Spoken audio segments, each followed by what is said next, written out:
본 방송에서 제공하는 투자 정보는 투자 판단에 대한 조언입니다. 방송에서 제공하는 주식의 가치, 가격 상승 및 가격 하락에 대해서는 방송사에서 보장하지 않습니다.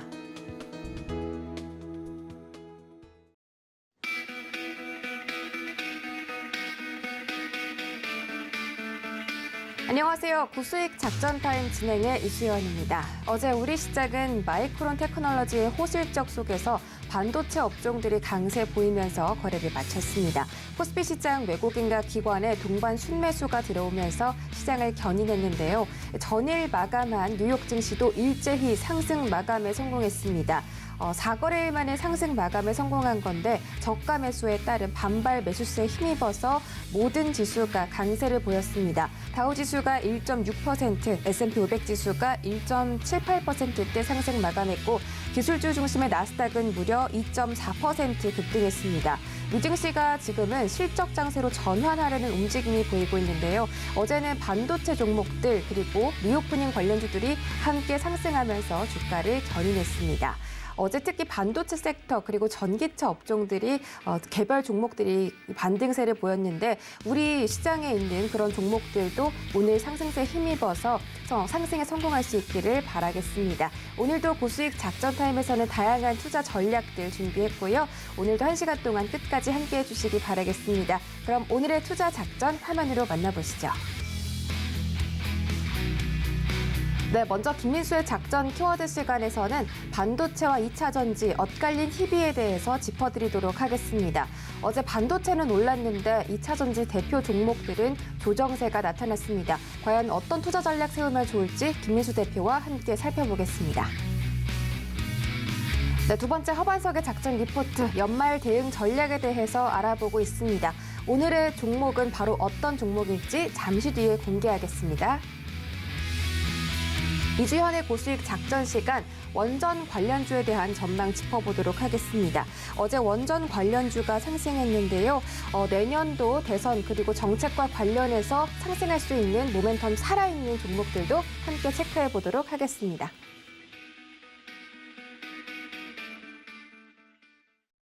네, 이어지는 시간 김민수의 작전 키워드 시간으로 출발해 보도록 하겠습니다. 레몬리서치 김민수 대표와 함께합니다. 어서 오세요.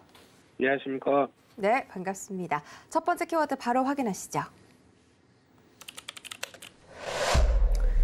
네, 첫 번째 키워드 반도체주 다시 출발입니다. 어제 마이크론 테크놀로지에서 호실적이 발표되면서 삼성전자와 SK하이닉스가 장 초반 강세를 장 후반까지 이어가는 모습이 나타났습니다. 어제 이 필라델피아 반도체 지수도 3.35%대 급등으로 마감하면서 반도체 업황에 대한 개선 기대감이 다시 살아나고 있는데 이제 우리 시장도 그렇고 미국 시장도 그렇고 반도체 업종을 중심으로 산타랠리가 이어질 수 있지 않을까 하는 기대감도 생기고 있습니다. 반도체주 어떻게 짚어볼까요? 네, 우리 대한민국 시장은 반도체주가 움직여야 지수건 산타랠리건 이런 변화가 나오겠죠. 예, 그러다 보니까 그와 관련된 쪽에서 이제 변화 요인들을 체크하는 게 맞다고 보여지고 있는데 그러다 보니까 지금 징후는 그렇게 나쁘지는 않은 것 같습니다. 특히 대표적으로 어제부터 나왔었던 얘기가 많았던 마이크론 테크놀로지의 반등세, 특히 마이크론 테크놀로지의 실적 동향을 자세히 보게 되면 일단 내년 1분기까지도 실적에 대한 자신감을 갖췄는데 좀 내부적으로 이 매출 총이익률이라는 표현을 쓰죠. 그렇다는 얘기는 매출 대비해서 나올 수 있는 이익 수준을 계속 체크한다라고 하게 되면 그 사이에 마이크론 테크놀로지가 실적에 대한 부담감이나 우려감이 있었던 첫 번째 이유가 칩에 대한 부족이었습니다. 근데 이런 부분들을 어느 정도 물론 공급 부족은 관련돼서 여전하겠지만 그래도 여전히 어떤 실적 관련된 부분에 대해서 올해 그리고 또 내년 1분기에 대해서는 계속 확장세로 이어갈 것이다라는 얘기가 아무래도 힘을 실어줬다고 봐야 될 것 같고요. 그중에서 나왔던 얘기가 아무래도 메모리 반도체 D램 쪽의 역량이 크다 보니까 거기서 나오는 D램 관련된 부분에 대한 전망치도 그래도 생각보다 이 위축 사이클이 빠르게 끝날 것이다라는 쪽의 얘기도 눈길이 갔는데 특히 마이크론 테크놀로지가 잘하는 거는 메모리 반도체 쪽에서 어느 정도 위축이 되는, 상대적으로 지위는 한 3위권 되죠. 근데 자동차용 차량용 반도체 쪽으로 좀 드라이브를 걸면서 거기서 성과가 나오는 부분들도 있기 때문에 그에 따른 자신감도 좀 보여줬다라고 하게 되면 전반적으로 마이크론 테크놀로지 할 일은 다 한 것 같습니다. 그만큼 오늘도 한 10% 이상 상승해서 끝났죠. 그러다 보니까 이에 따른 기대감이 고스란히 국내 반도체 쪽에도 영향을 끼친다고 봐야 될 것 같고요. 게다가 지금 업황을 보게 되면 이제 현물 가격, 특히 디램 현물 가격을 봤었을 때 오히려 조금씩 다 올라오는 분위기다라고 하게 되면 저희가 보통 걱정했었던 반도체 가격의 약세와 함께 업황의 위축들, 이 부분은 일단 지금 너무 우려감이 컸지 않았느냐라는 쪽으로 바라볼 수 있는 흐름들로 변해가고 있고요. 그런 상황이라고 하게 되면 내년에 대한 기대감들, 특히 최근 들면은 서버용 디램에 대한 분위기가 많이 바뀌어 있다고 얘기를 하는 것 같습니다. 그만큼 수요에 대한 기반들이 꾸준히 나온다라는 얘기들, 특히 서버용 디램 같은 경우는 무엇보다 여러 가지 신기술, 뭐 블록체인이나 메타버스 쪽으로 확대가 시켜졌을 때 당연히 그와 관련된 서버는 확충을 들어가야 되고 거기서 또 원활한 트래픽을 생각한다라고 하게 되면 이 부분이 아무래도 시장에 긍정적으로 미치면서 반도체 업황을 견인한다라고 볼 수 있는 상황들이고요. 그런 측면이기 때문에 계속 지켜보시되 또 하나 어제는 시장에서 반도체 메이커보다는 반도체 소부장 쪽이 강하기 시작합니다. 왜 이쪽이 강하냐는 부분들은 일단 반도체 쪽에 긍정적인 전망이 나오고 게다가 또 투자에 대한 강화 얘기가 나오기 시작하죠. 지금 부분 쪽에서 내년을 바라봤을 때 여전히 투자는 확대해야 되겠다는 관점들이 물론 이제 삼성전자도 이어지겠지만 SK 하이닉스 쪽으로도 좀 더 공격적으로 나올 가능성이 높다라는 쪽도 오히려 반도체 소부장 쪽에 대한 기대감을 더 키운다고 봐야 될 것 같고요. 또는 하나의 축은 어제 또 동진 세미캠의 주가 급등세가 하나 또 설명하는 바가 높다고 봐야 될 것 같고요. 특히 삼성전자와 같이 공동으로 개발했던 공동이라는 표현은 별로 안 좋아하겠지만 많이 뒤에서 받쳐줬던 이쪽에 포토레지스트리가 PR이라고 그러죠. 이쪽이 성과를 내기 시작하고 그때 이쪽은 다른 쪽보다 EUV 관련된 쪽에 강화를 시키다 보니까 EUV는 앞으로 삼성전자가 중요하게 생각하는 전략 중에 하나고요. 미세 공정, 선단 공정을 계속 강화시키기 위해서는 반드시 필수적으로 들어가야 될 상황이다 보니까 거기서 같이 이어질 수 있는 포토레지스트리를 개발을 했다. 그래서 테스트 완료하고 내년 한 상반기 중에는 의미 있는 매출이 반영되겠다. 한쪽으로 보게 되면 삼성전자의 전략과 궤를 같이 한다라는 부분들인데 또 하나 중요한 거는 이 EV용 그 포토레지스트리 같은 경우는 생각보다 장비는 원래 워낙 고가고요. 그리고 또 이쪽에 처음 국산화 소재로 들어가는 상황이다 보니까 일본의 업체들만큼의 수익성을 생각한다라고 되면 생각보다 마진이 꽤 높을 수가 있겠다라는 부분도 긍정적으로 작용을 하고 있죠.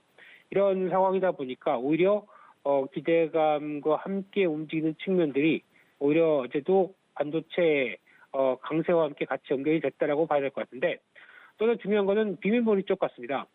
지금 시장에서는 일단 삼성전자가 어떤 자동차용 반도체 쪽에 메모리용 자동차용 반도체죠. 이쪽도 고사양 쪽으로 출시를 하고 게다가 비메모리 쪽도 계속 파운드리와 함께 확장을 시키겠다는 입장이다 보니까 이쪽에 대한 성과도 내년엔 분명히 더 나올 수밖에 없겠죠. 그러면 그에 따라서 기대감이 높아진다는 측면들도 아마 좀 시장에 의미하는 바가 높지 않나라는 생각이 들고 있고요.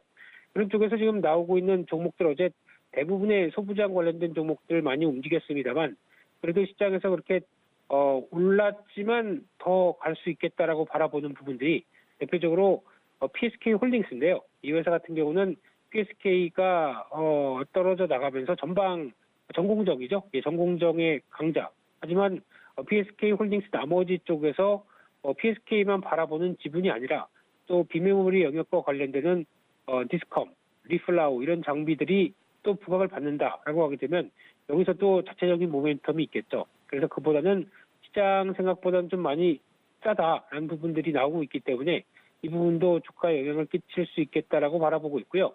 또한 APTC죠. 이 회사 같은 경우는 어떤 반도체 그 전공정 장비 중에서 식각 장비 쪽에 건식 식각 장비 쪽에 강점을 갖고 있습니다. 그러다 보니까 거기서 나올 수 있는 부분들이 또 식각 장비라고 하게 되면 반도체 공정 중에선 한 30% 정도 해당되는 상당히 중요한 단계죠. 그러다 보니까 거기서 나오는 부분과 또 SK 하이닉스 쪽으로 많이 들어갔는데 SK 하이닉스가 내년에 디램도 디램이지만 낸드 쪽에서 거의 80% 가깝게 투자를 증액하겠다라는 입장이다 보니까 그에 따른 수혜가 직접적으로 나올 수 있는 대표적인 회사죠. 그래서 지금 벌써 미국과 중국의 법인을 설립했는데 똑같이 중국의 우시 공장 또 미국의 공장과 관련된 쪽에 수혜를 받는다라고 하게 되면 당연히 올해보다 실적이 더 좋아질, 올해도 실적 좋았습니다만 좋아질 가능성이 높기 때문에 이렇게 빠르게 움직이고 있구나 안쪽으로 바라보시면서 일단 반도체 쪽은 내년 적어도 한 상반기 중까지 주도 섹터가 될 수 있기 때문에 계속 관심 있게 지켜보고 해당 종목 사보자 이렇게 말씀드리겠습니다.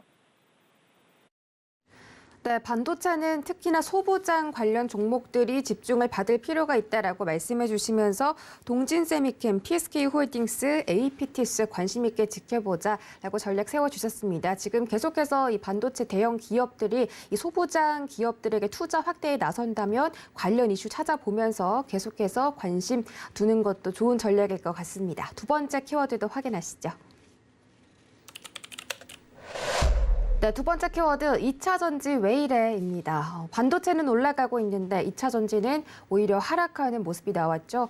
전일 미국 시장에서 리비안과 테슬라 등 대형 이 전기차 종목들이 하락하면서 우리 시장에 있는 종목들도 조정을 받았습니다. 그러나 오늘 새벽 마감한 시장에서는 리비안이 7%대 급등 성공했고요. 테슬라도 4% 반등했습니다. 오늘자 우리 시장도 이런 훈풍 좀 받을 수 있을까요?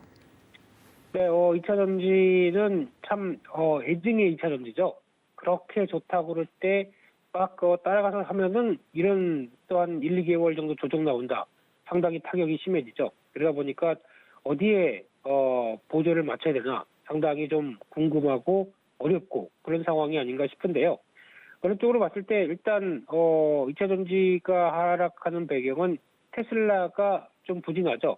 테슬라는 그냥 그 형님 때문에 그렇죠. 예, 머스크 형님이 지금 갖고 있는 주식을 1조 5천억 정도 계속 더 판다고 얘기하고 있는 것 같은데, 팔다 보니까,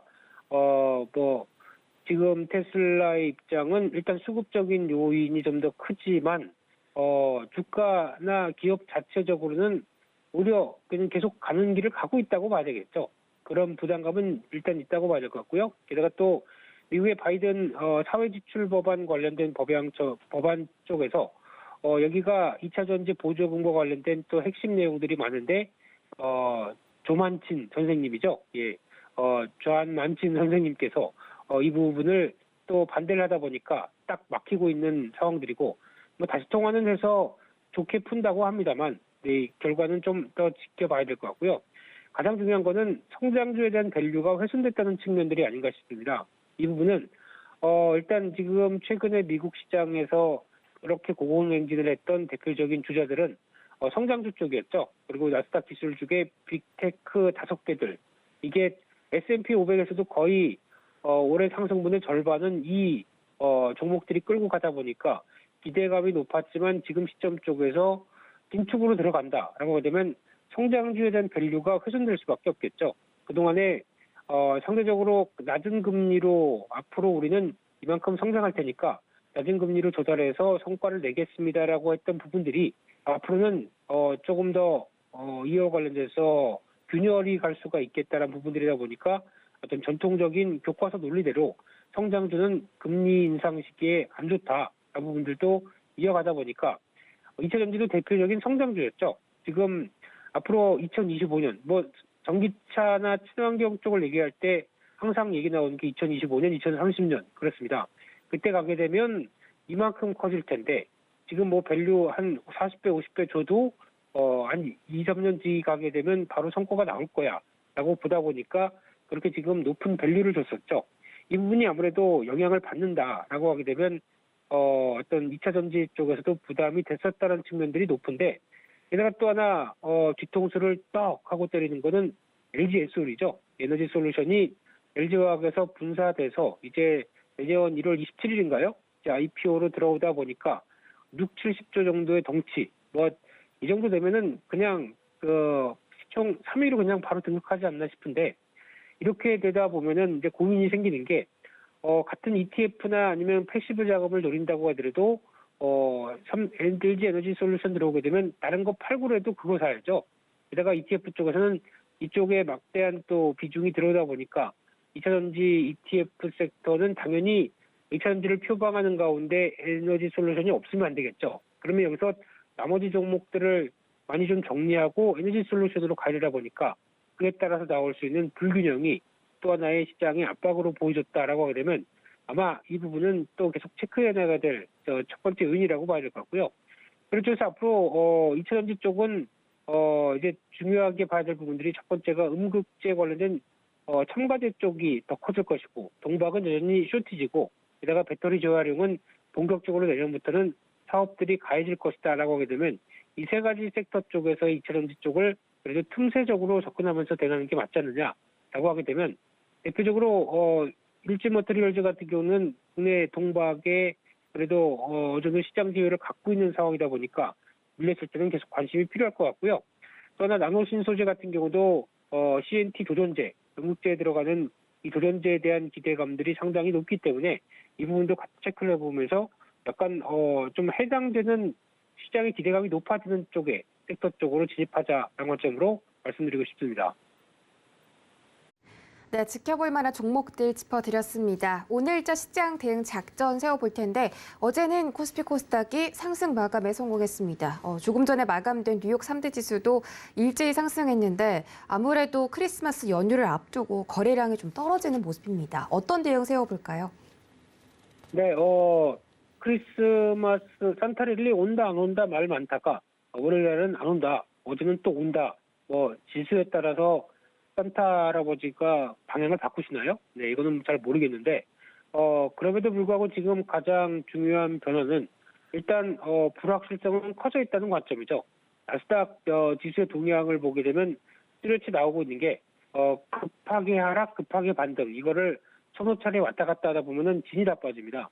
그렇다는 얘기는 지금 시장이 아무래도 불안하다는 데 초점을 맞출 수밖에 없고요. 왜 불안하냐면은 아무래도 정책적인 기조가 지금 분위기로는 어떤 금리 관련된 고삐를 좀 당기고 있는 상황이기 때문에 거기서 나올 수 있는 기술주에 대한 타격들이 그대로 보여준다라고 하게 되면 지금 같은 왔다 갔다의 모습은 계속 나올 수밖에 없는 상황들인데, 그래서 그나마 조정을 좀 받았다라고 하게 되면 일단 일어서야죠. 그러다 보니까 연말까지 해서 좀 반등은 좀 이루어지지 않을까 싶은데, 예전에 보여줬던 밸류만큼은 또 줄 수가 없기 때문에 또 강한 신고가를 뚫고 움직이기는 확인을 좀 해야 될 것 같습니다. 그렇기 때문에 이 부분은 잘 섣불리 좀 일어나는 건 좀 힘들 걸로 보여지고 있고요. 그중에서 그래도 나오고 있는 말씀을 라는 점도 염두를 해야 될 것 같고요.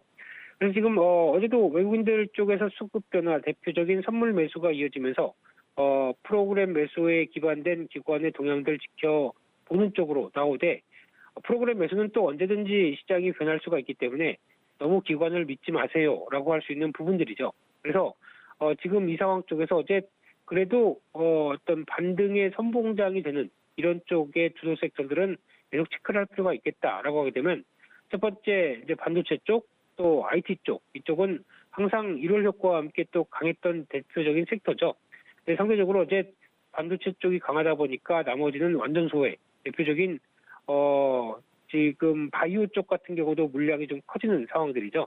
그러다 보니까 이런 주도 섹터가 계속 강화되면서 지수의 안정을 들어올 수 있는지 이런 부분들을 좀 더 체크를 하면서 오늘도 확인을 하시되, 중요한 거는 오늘 또 기준점이 넘어가야 되겠죠. 한 2985선 안착을 받고 탄력을 받으면서 이제 우리가 단기적으로 또 추세에 대한 고민을 좀 벗었다라고 할 수 있는 3천선보다 그게 더 중요하다고 생각됩니다. 그런 모습들을 확인하고 끌고 가는지에 대한 부분들도 체크할 필요가 있기 때문에 오늘은 뭐 체크 날이네요. 네, 그렇지만 그래도 시장은 완전히 실망하지는 않을 수 있겠다라는 부분들 확인하시면서 시장으로 오늘도 화이팅 하셨으면 좋겠습니다.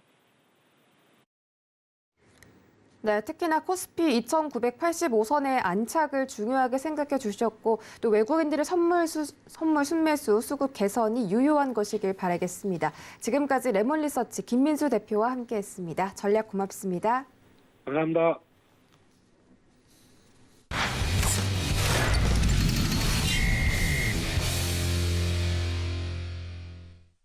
네, 허반석의 작전 리포트 시간으로 넘어가 보겠습니다. 서경의 산업부장 허반석 전문위원과 함께합니다. 어서 오세요.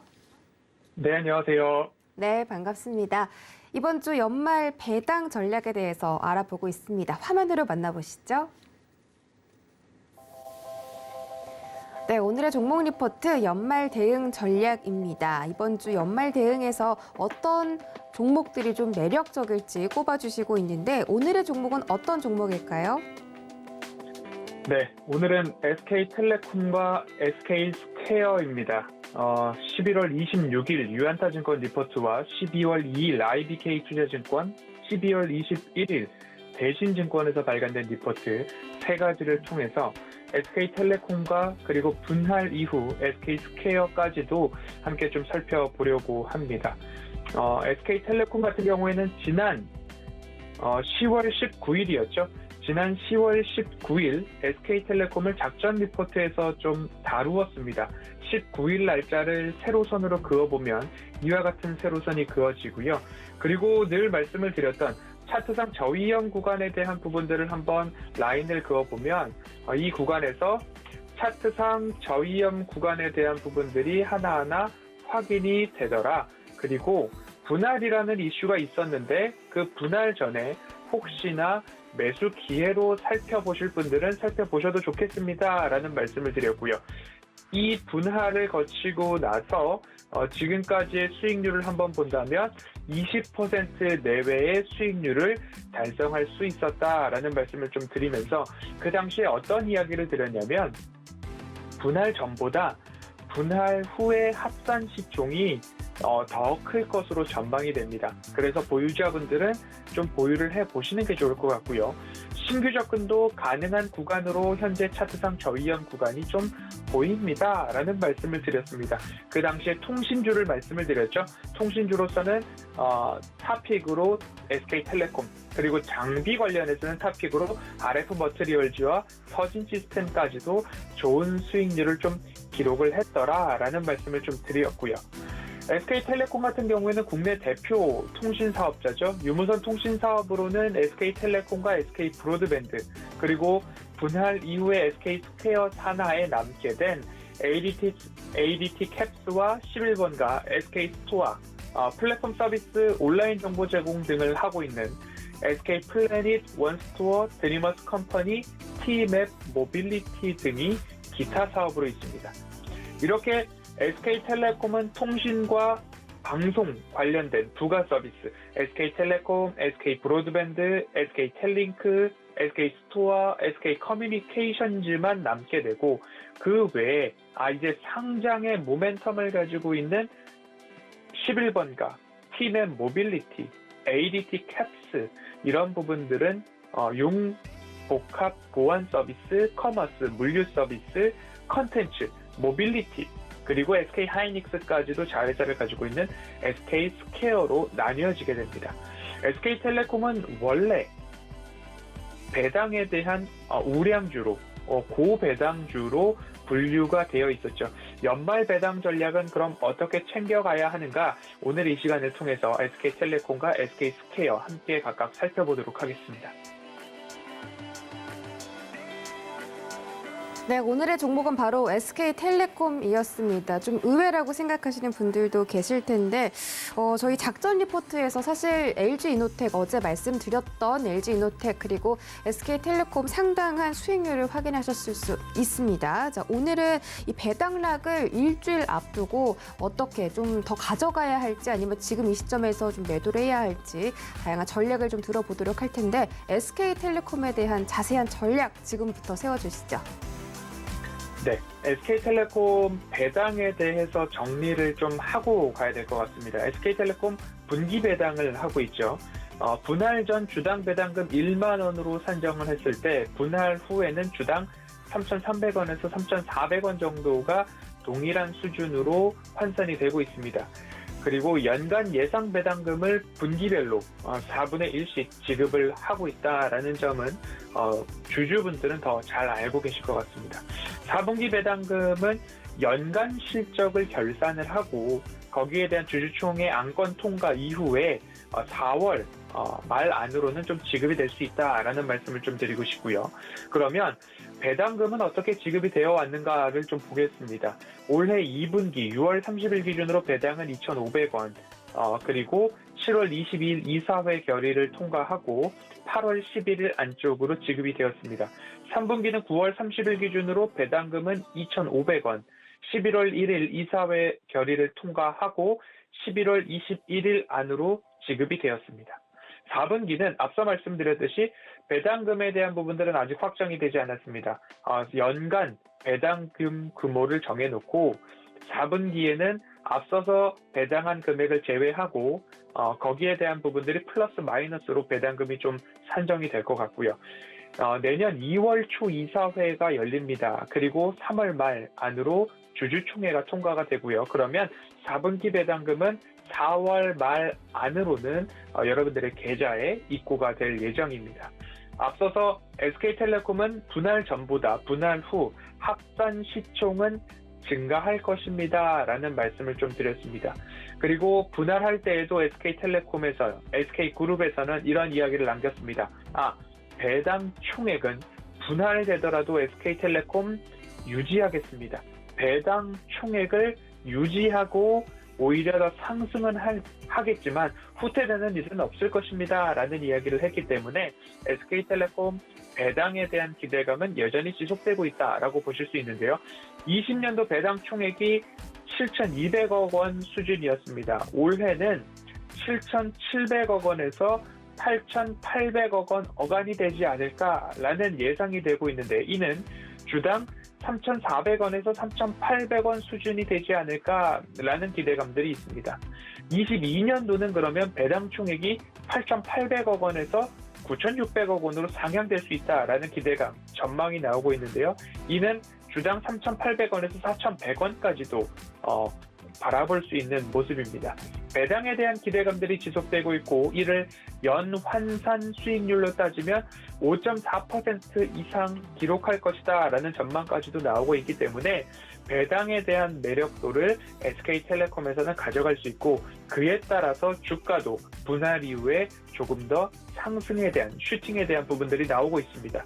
12월 말까지 보유를 했을 때에는 22년 4월 말 안쪽으로 최소 1,650원의 배당금이 들어오지 않을까 전망이 되고 있습니다. 그러면 수익률은 약 2.7% 정도 되고요.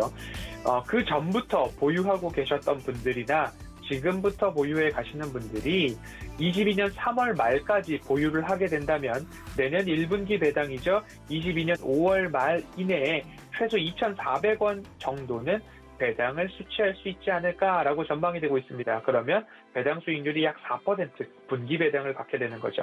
22년 배당 수익률을 총 모두 다 합산했을 때는 6.6에서 7.4%까지 배당 수익률이 좀 전망이 되고 있습니다. 그런 부분들을 좀 감안을 해본다면 오래전부터 보유를 하고 계셨던 분들은 배당에 대한 부분들이 후퇴하지는 않고 확대해 나가는 기조를 유지하겠다라는 이야기들이 있었으니까 오히려 내가 안전한 가격에 매수를 하고 있다면 SK텔레콤은 장기적으로 보유할 만한 가치가 있겠다라고 결론을 좀 내보도록 하겠습니다.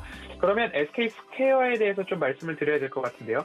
SK스퀘어 같은 경우에는 상장에 대한 기대감들이 좀 남아 있습니다. 그 상장에 대한 기대감들, 그러면 SK텔레콤 그리고 사업회사, SK스퀘어, 투자회사 또는 지주회사, 중간지주회사 여러 가지로 불리우고 있는데 일반적으로 지주회사는 할인율을 적용하게 되죠. 그 할인율에 대한 부분들을 평균 일반 지주회사는 NAV 대비 할인율 평균 60%를 좀 잡고 있는데 SK스퀘어는 거의 60%를 그대로 반영을 해야 될 것인지 아니면 우리는 좀 다릅니다라는 이야기들도 왕왕 나오고 있습니다. SK스퀘어 그룹의 지향점은 단순 지주회사보다는 우리는 투자회사, 투자지주회사로 좀 보아주십사라는 이야기들이 SK스퀘어에 대한 기업 설명을 들을 때마다 나오고 있습니다. 첫째로 자회사의 지분 가치, 그리고 앞으로 이 자회사를 IPO, 상장을 통해서 중장기 상승 여력이 충분하기 때문에 우리는 일반 지주회사보다는 투자 지주회사 혹은 플랫폼 기업으로 보는 것이, 평가받는 것이 합당하지 않을까요? 라는 이야기들이 나오고 있고요. 둘째로는 그간 M&A의 제한이 좀 컸습니다. SK라는 지주사가 있고 그 아래 SK텔레콤이 있고 그 아래 SK하이닉스가 있었습니다. 손자 회사가 M&A를 펼칠 때는 합병을 투자를 받는 회사의 지분 100%를 가져야 하기 때문에 활발한 투자를 하기가 좀 어려웠는데 이제는 SK스퀘어가 전면에 나서서 직접 M&A를 단행을 해보겠다라는 이야기가 나오고 있어서 활발한 투자를 통한 가치 극대화가 나올 수 있습니다라는 이야기가 나오고 있어서 그간 SK텔레콤을 말씀을 드릴 때, SK스퀘어를 말씀을 드릴 때 SK하이닉스를 중심으로 인수합병이 될 수 있을 만한 기술력을 갖고 있는 기업이거나 SK하이닉스 향 매출 비중이 높은 기업들을 하나하나 좀 살펴보시자라는 말씀을 드렸고요. 그 첫 번째 단초로 비상장사지만 키파운드리가 SK하이닉스로 M&A가 되었습니다. 앞으로도 우리 시장에 이러한 일들이 SK스퀘어를 중심으로 SK하이닉스를 구심점으로 뭔가 일어날 수 있기 때문에 여기에 대한 리서치를 꾸준하게 하셔야 됩니다라는 말씀을 좀 드리고 싶고요. 세 번째로 분할 이후에 통신업에 집중되어 있던 외국인 지분에 대한 이야기를 안 드릴 수 없을 것 같습니다.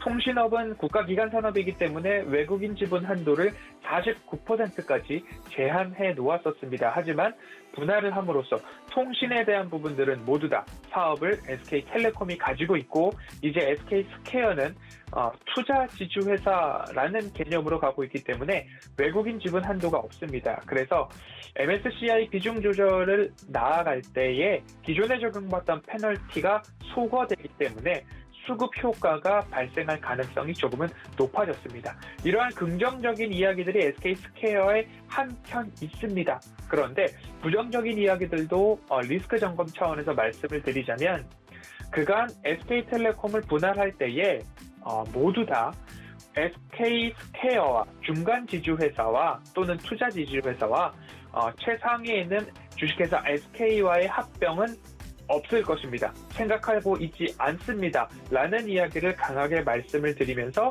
SK텔레콤의 분할 안건이 통과가 되었습니다. 하지만 어디선가 지속적으로 오너 일가 또는 대주주의 입장에서는 SK스퀘어와 SK의 합병이 되는 것이 그룹 지배구조 개편의 최종 목표가 아닐까라는 이야기가 조심스럽게 합병 이전에도 합병 이후에도 꾸준하게 나오고 있습니다. 그러면 가정을 한번 해보겠습니다. SK와 SK스퀘어를 합병했을 때 대주주 지분율에 있어서 가장 지분가치 희석을 최소화하려면 어느 정도까지 감안이 가능할 것인가? 대주주의 지위나 이런 것들을 훼손하지 않는 이상적인 수준을 시장에서는 SK와 SK스퀘어의 시총이 4대1로 맞춰지면 아마도 대주주 일가에서는 가장 좋아할 것이다 라는 이야기들이 시장에서 돌고 있는데요. SK 시총이 18조 3천억 원 규모입니다. SK스퀘어 시총이 8조 5천억 원 규모입니다. 4대1로 맞춰지려면 SK의 주가가 상승을 하던가 SK스퀘어의 주가가 조금 더 하락해야 된다라는 계산이 조금 나오고 있습니다.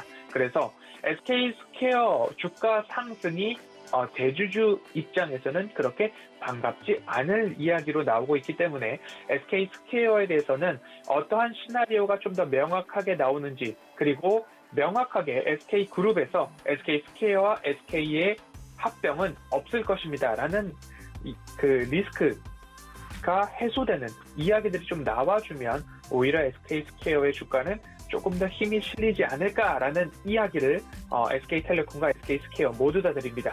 그러면 차트로 조금 마지막 정리를 좀 해보도록 하겠습니다. SK텔레콤의 차트입니다. 그리고 작전 리포트를 말씀을 드릴 때에는 51,000원, 52,000원 사이에서 정확하게 작전 리포트에서 SK텔레콤을 말씀을 드렸습니다. 그러면 연말 배당락을 맞으면서도 우리는 가겠습니다. 보유를 할 수 있습니다. 라는 가격대를 저는 약 55,000원 정도를 기준점으로 좀 말씀을 드리고 싶습니다. 55,000원 언저리, 55,000원 이하에서 보유하고 계신 분들은 오히려 배당에 대한 확대가 우상향, 배당은 확대될 수 있다라는 기조가 쌓여 있기 때문에 그 구간까지 쭉 들고 가보시면 어떨까라는 생각이 듭니다. 55,000원 이하에서는 손익분기점이 훼손되지 않는 한 한번 들고 가보는 전략은 어떨까라는 말씀을 드리고 싶고요.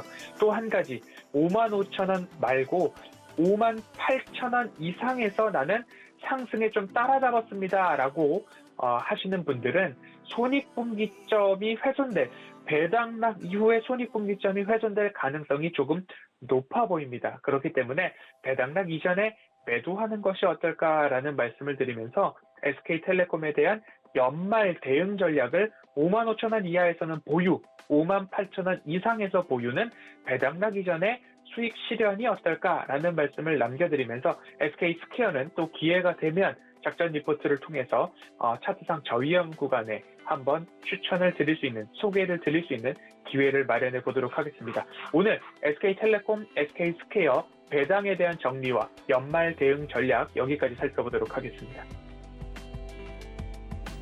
네, 오늘의 종목은 SK텔레콤이었습니다. 지금 차트적으로도 우상향을 그려가고 있는데 이번 작전 리포트에서 처음 소개해드린 종목이 아니라 좀 종종 언급이 됐었기 때문에 지금 수익을 보고 계신 분들도 계실 겁니다. 55,000원 밑에서 사셨다면 조금 더 들고 가시는 전략, 58,000원 이상에서 사셨다면 배당락 전에 매도하시는 전략으로 세워드렸고요. 많은 도움 되셨길 바라겠습니다. 내일도 종목들 공개 이어지니까 끝까지 허반석의 작전 리포트 시간 함께해 주시길 바랄게요. 오늘 분석도 고맙습니다.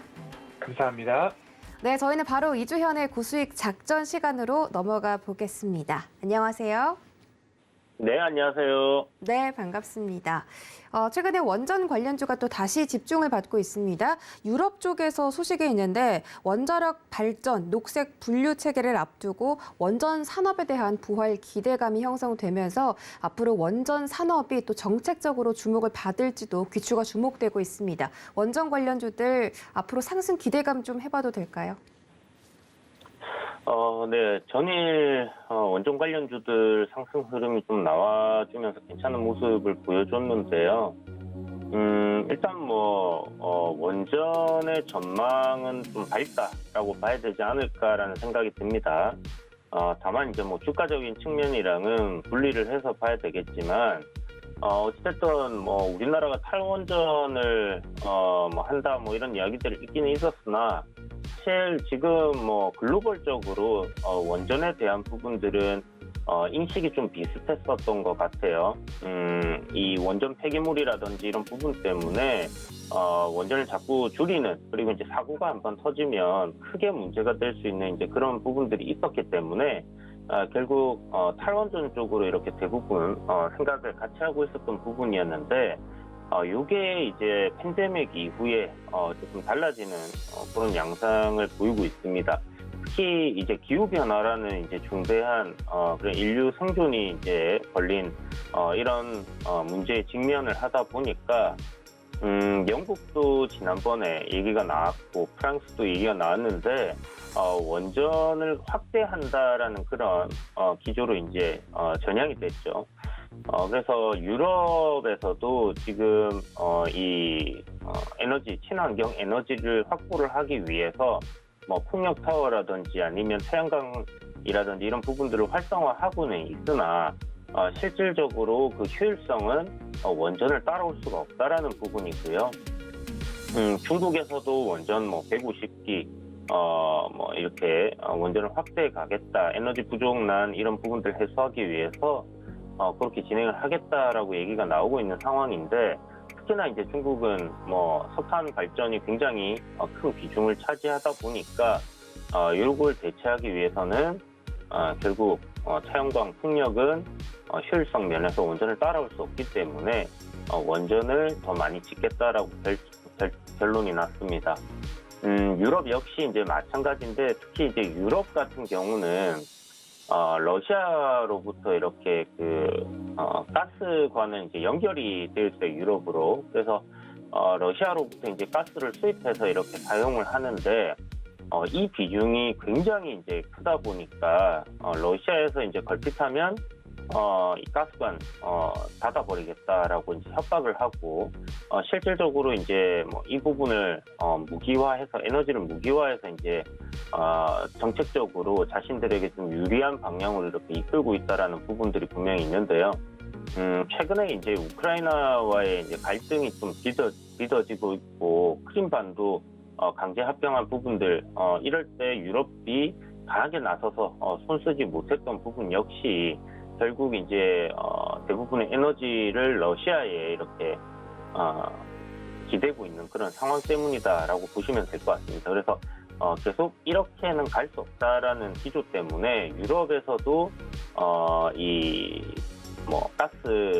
가스를 태워서 이제 발생하는 이 연료에 대한 에너지에 대한 수요를 원전으로 이제 대체를 하겠다라는 그런 방향으로 이제 접근을 하고 있는 부분이고요.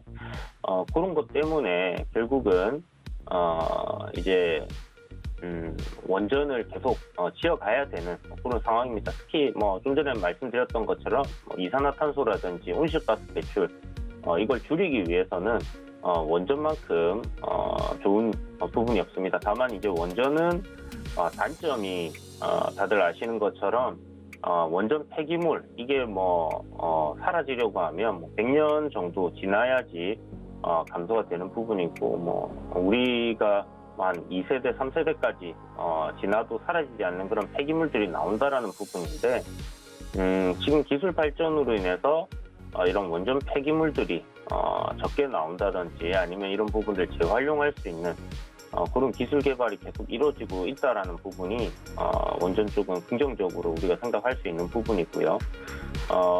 그냥 원자력 발전소, 핵융합 발전소 이게 하나의 큰 틀로 본다라고 하면 좀 더 깨끗하고 좀 더 안전한 그런 에너지가 만들어지고 있는 게 아닌가라고 생각이 들고 SMR이라든지 이제 작은 원전들, 소형 원전 이야기들 기사 나오는 것들 보셨을 텐데 굉장히 이제 좀 안정성을 강화하고 한 이런 부분들이 기술 개발로 인해서 새로운 원전들이 이제 만들어질 가능성 굉장히 높아지고 있는 그런 상황입니다. 그래서 국내에서도 탈원전 얘기가 나오다가 지금 에너지 부족 이런 부분들 때문에 원전을 다시 키우는 방향으로 이렇게 좀 선회를 한 그런 모양새고요.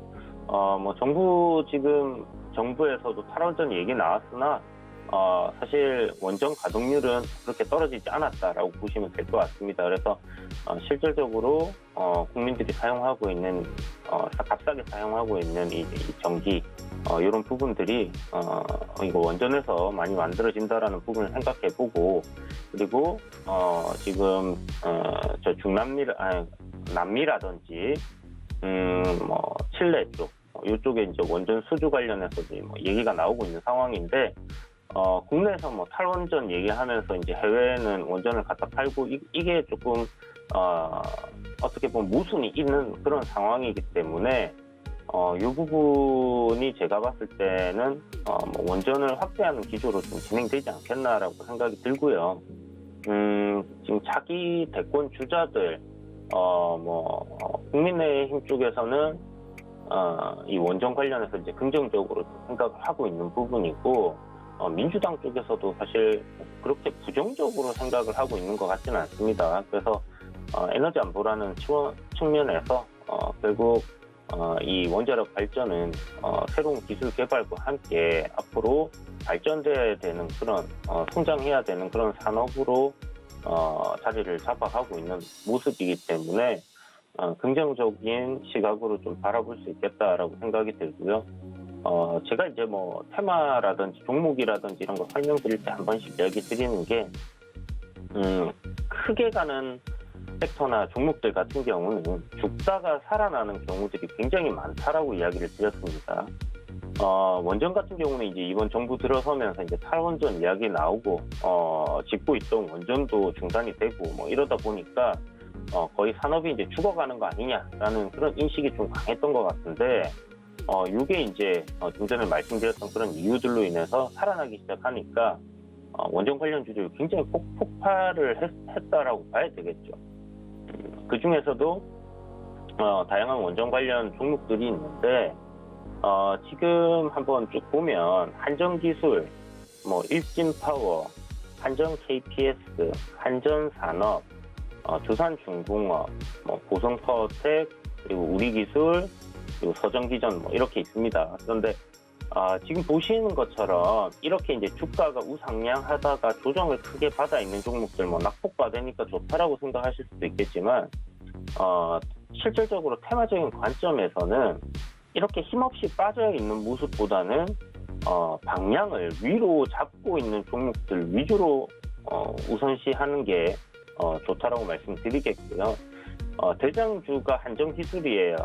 가장 먼저 올랐었고 가장 이 이슈에 빠르게 반응을 했던 종목이기 때문에 한전기술 같은 경우는 보시는 것처럼 지금 다른 종목들에 비해서 조정도 크게 받지 않았고 방향도 여전히 추세를 상승으로 돌리고 있는 상황이고요. 일진파워도 마찬가지입니다. 그래서 일진파워도 추세적인 부분을 방향 상승으로 돌리고 있고, 한전 KPS라든지 한전산업도 지금 보시는 것처럼 이렇게 두 종목 앞에 대장들에 비해서는 조정을 좀 받았으나 여전히 추세적인 측면에서는 상승을 유지하고 있는 그런 부분이기 때문에 계속 관심을 가지고 우리가 지켜봐야 되는 종목이고요. 좀 대형주로는 두산중공업이 있겠습니다. 그러나 제 생각에는 대장주 위주로 좀 트레이딩 관점으로 보시는 게 좋겠고, 바닥권에서 정말 많이 올랐어요. 많이 오른 그런 종목들이기 때문에 10배 템버거가 나온 종목이죠. 그래서 조심해서 접근을 하고요. 개인적인 생각으로는 지금 보시는 것처럼 이제 시세가 한번 고점 형성이 11월 한 중순쯤에 만들어졌는데, 이게 지금 이중바닥 형성하고 이렇게 올라가는 흐름으로 보이고 있습니다. 그렇다면 여기서 추가적인 상승이 오늘 시가 상승부터 출발을 해서 이렇게 뿜어준다라고 하면 전고점 부분까지 이제 테스트를 할 가능성이 높은데, 여러분들 잘 알다시피 보통 큰 종목이 죽을 때는 그냥 내공으로 죽는 경우가 없습니다. 보통은 쌍봉을 만들고 이렇게 죽기 때문에, 그렇다면 이번에는 이 쌍봉을 만들어서 죽을 가능성 열어두시고 지켜보시는 게 좋을 것 같고요. 신고가 갱신하면서 막 치고 가는 그림이라고 생각하기보다는 여기서 올라오면 팔아야 된다라는 관점으로 생각하시고, 세력들이 한번 털어먹기 위해서 올려준다라고 생각해서 접근을 하시는 게 좋을 것 같습니다. 그래서 짧게 단기로 접근을 하시더라도 언제든지 여기서는 시세가 크게 빠질 수 있다라는 부분을 꼭 기억을 해두시고요. 장기적인 관점에서 원전 산업이라든지 원전 섹터가 성장을 하는 것과는 무관하게 이러한 종목들은 지금 굉장히 많이 올랐기 때문에 조심을 해야 되는 그런 위치에 놓여 있다라는 것은 분명하다라는 거. 그래서 쌍봉으로 죽기 위한 마지막 불꽃을 태울 가능성이 좀 높다라는 부분에서 원전 관련주들은 조금 경계를 가지고 접근을 하시는 게 필요하겠다라고 마무리를 짓도록 하겠습니다. 네, 원전 관련 종목들 짚어주셨고 마지막 한전기술 기술적인 분석까지 또 도와주셨습니다. 네, 문자샵 0082번으로 이주현이라고 문자 전송해 주시면 장 매매하시면서 이런 정보들 얻어가실 수 있습니다. 오늘 도움 말씀도 고맙습니다. 네, 감사합니다. 네, 고수익 작전 타임에서 1시간 동안 전략들 세워드렸습니다. 잠시 뒤 개장해서 활용해 보시기 바랄게요. 참고로 본 방송에서 제공해 드렸던 정보는 투자 판단에 대한 조언일 뿐 해당 주식의 가치나 수익률을 보장하진 않습니다. 또 서울경제TV, 서울경제신문은 당사의 브랜드입니다. 서울경제증권TV와는 무관하며 타사 유사 명칭에 유의하시기 바라겠습니다. 저희는 잠시 뒤 순간포착 매매 시그널로 돌아오겠습니다. 고맙습니다.